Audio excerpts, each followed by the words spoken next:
History is a lie. What was the fate of the Jacobites who fought to restore the Stuart kingship to England, Scotland, and Ireland? This is where I need my American brothers and sisters to listen carefully. From Jacobite gleanings from state manuscripts, short sketches of Jacobites, The Transportations in 1745 by J. Macbeth Forbes. This is from the Harvard University Library. It doesn't get more historically accurate than this. Page 48, quote, "An exact list and description of 150 rebel prisoners shipped at Liverpool on board the veteran John Rickey, master, for the Leeward Islands, which were taken near Antigua the 28th June last by the diamond privateer, Paul Marsale, commander, and carried into Martinico the 30th June 1747. I could narrate how these people looked myself, but I will let our brother Neophyte Dag on YouTube to do the honors." We're going to look at the remarks column. These are all the names of the people that were shipped. I gave you the entire 150 names, and I want you to pay close attention to the remarks column. Douglas Campbell, brown complexion. Alex Catanock, black ruddy. Douglas Campbell, brown complexion. All these people, just keep reading the remarks column. You see all these people, brown, black, ruddy complexion, and it goes all the way through the 150 prisoner list.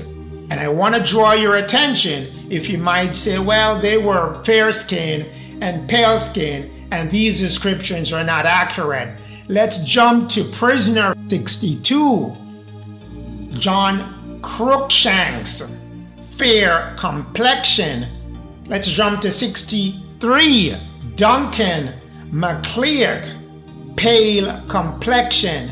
So wherever possible where they were pale complexion, they'll list that, but wherever they were dark complexion. 71. Joseph Brown, dark complexion.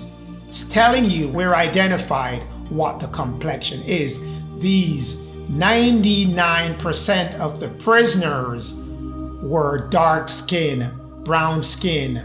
And I'll even jump you to prisoner 40, James Nielsen, black, swarthy. Swarthy means dark skin complexion. They're telling you this man is black, swarthy. So it's telling you where it is, undisputable, and these are all Jacobite prisoners, which King James is the original Jacobite, all dark-skinned people. We'll go to prisoner 44, John Stuart. That's of the King James line. Wherever you see Stuart, it's from the Stuart clan.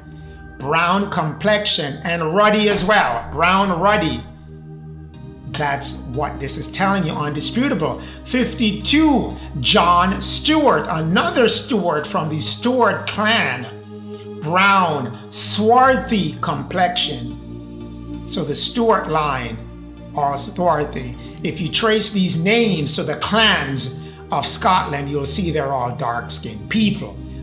So that's why when I say spoiler alert, if you see your family name on the list, it's not because someone dropped it on you because they were your slave master, or they impregnated a dark-skinned, brown-skinned complexion woman and then passed the name on through father lineage. Not a chance.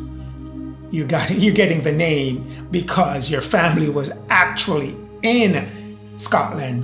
Your family was actually in Ireland. Your family was actually in England. And when you came to the Caribbean and North America, you spoke Irish, you spoke the Scottish language, and you spoke English.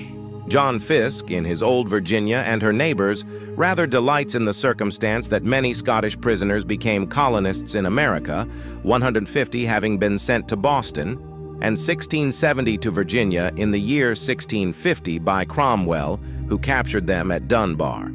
The Rising of 1715 was responsible for the deportation of about 1,000, and the Rebellion of 1745 for probably about 1,600, if forced soldiers and indentured prisoners be taken together. As to the latter period, Fiske says, Later on, in 1745, after the suppression of the Jacobite rebellion, there came to North Carolina a powerful reinforcement of Scotch Highlanders. If you are still in denial, let's see how a writer from Edinburgh was described. Quote, "There was an Edinburgh writer, George Hume, age 30, marked as a black man, whose color would, no doubt, suit the West Indies." End quote. We see the description of black man describing a person with dark brown skin tone used in various newspapers and documents when early modern English came in use. Bishop Hay, in his Jacobite memoirs, tells of 81 Highlanders who were tempted to submit in Inverness and were thereupon placed on board the king's vessels and subjected to wretched treatment in them. Those who survived were sent to Barbados, where only 18 were alive, 3 years after, out of the 81. This sounds familiar, doesn't it?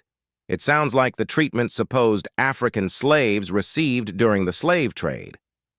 If you think these Jacobites were the first and only melanated people from the British Isles sent to the Americas, you are severely mistaken.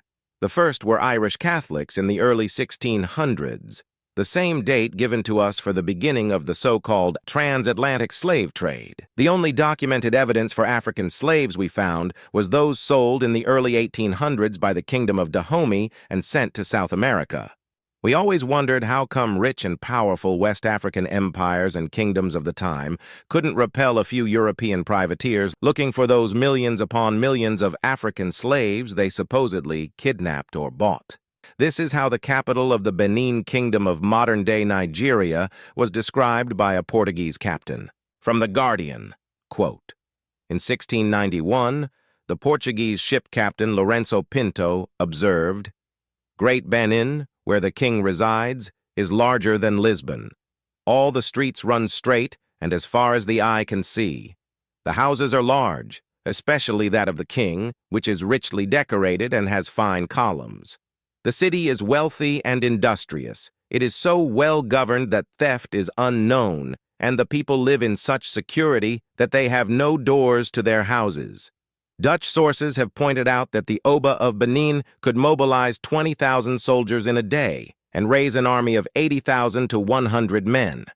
Now you would forgive our disillusion with the mainstream historical view, for it looks like we are made to believe West Africa during the 16th and 18th centuries was just a savage backwater who were selling or having their citizens kidnapped by the millions and shipped across the ocean. So every melanated person in America, irrespective of where they came from, what language they spoke, could be reclassified as African, the millennia of history their forefathers were a part of, erased. Like and share for more lost history. And that's why we say,